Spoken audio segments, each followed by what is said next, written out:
마태복음 7장 1절부터 12절입니다. 오늘 본문의 배경이해입니다.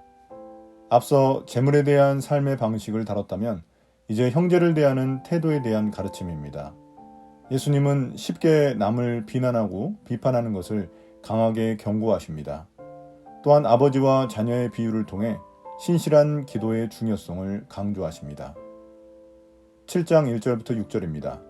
남에 대한 비판. 너희가 심판을 받지 않으려거든 남을 심판하지 말아라. 너희가 남을 심판하는 그 심판으로 하나님께서 너희를 심판하실 것이요 너희가 되질하여 주는 그 대로 너희에게 되어서 주실 것이다. 어찌하여 너는 남의 눈 속에 있는 티는 보면서 내 눈 속에 있는 들보는 깨닫지 못하느냐. 내 눈 속에는 들보가 있는데 어떻게 남에게 말하기를 내 눈에서 티를 빼내 줄 테니 가만히 있어라 할 수 있겠느냐. 위선자야, 먼저 내 눈에서 들보를 빼내어라. 그래야 내 눈이 잘 보여서 남의 눈 속에 있는 티를 빼줄 수 있을 것이다. 거룩한 것을 개에게 주지 말고 너희의 진주를 돼지 앞에 던지지 말아라. 그들이 발로 그것을 짓밟고 되돌아서서 너희를 물어 뜯을지도 모른다. 예수님은 남을 심판하고 정죄하는 태도를 다루십니다. 그러나 모든 비판을 금지하는 것은 아닙니다. 분별력을 가지고 옳고 그름을 판단하는 일은 중요합니다. 단지 남을 무분별하게 정죄하지는 말라는 것입니다. 만일 누가 자신이 재판관인 것처럼 남을 심판한다면 그도 같은 기준으로 주님의 심판을 받기 때문입니다. 자주 남을 정죄하는 사람은 자신의 잘못은 잘 보지 못하면서 남에게만 지나치게 엄격한 잣대를 적용하는 경향이 있습니다. 그런 사람은 마치 남의 눈 속에 있는 작은 티끌은 잘 보면서 자신의 눈 속에 있는 커다란 들보는 보지 못하는 위선자와 같습니다.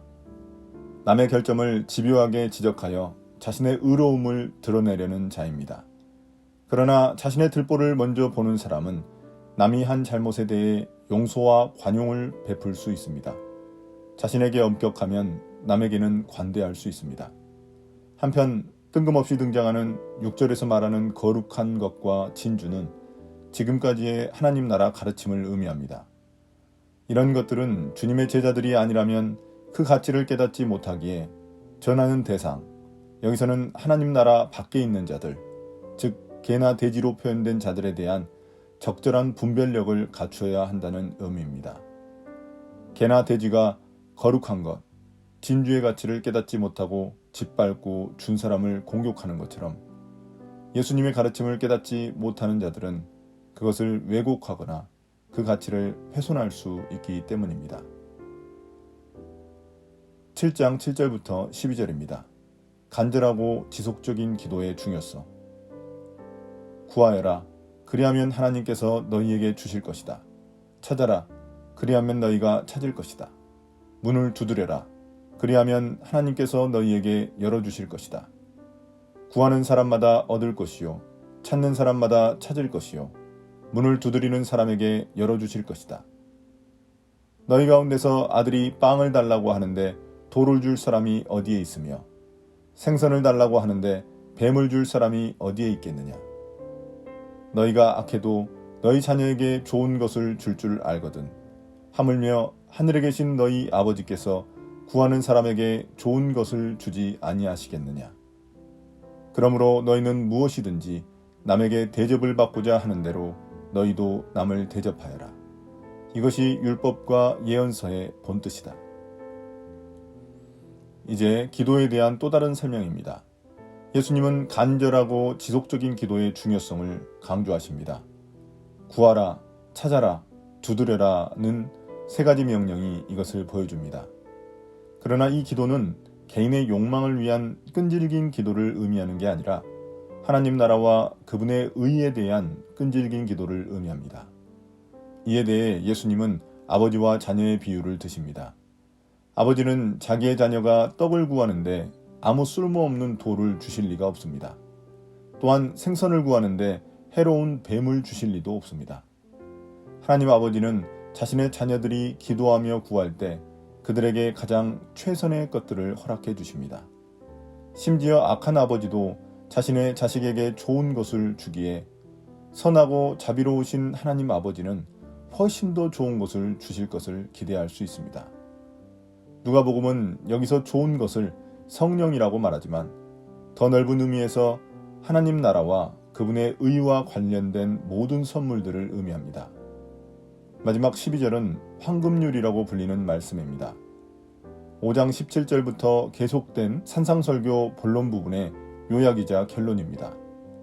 다른 종교에서는 소극적인 표현으로 자신이 싫어하는 것을 남에게도 강요하지 말라고 하지만 예수님은 오히려 적극적으로 남을 섬기라고 말씀하고 있습니다.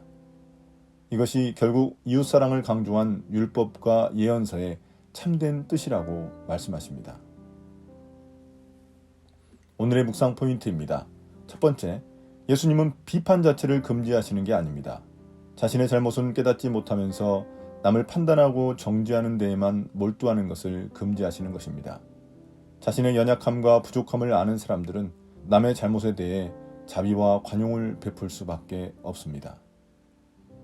두 번째, 주님께 간절히 기도한다고 우리의 욕망이 모두 이루어지는 게 아닙니다. 하나님 나라와 그분의 의를 위한 기도 제목들을 간절히 지속적으로 기도할 때 이루어 주신다는 의미입니다. 우리의 잘못된 욕망은 기도할 제목이 아니라 버리거나 바꾸어야 할 기도 제목일 뿐입니다. 오늘의 기도입니다. 주님, 남을 비판할 때 가리키는 손가락 하나보다 남은 손가락 4개가 나를 가리키고 있음을 기억하겠습니다. 예수님 이름으로 기도드립니다. 아멘.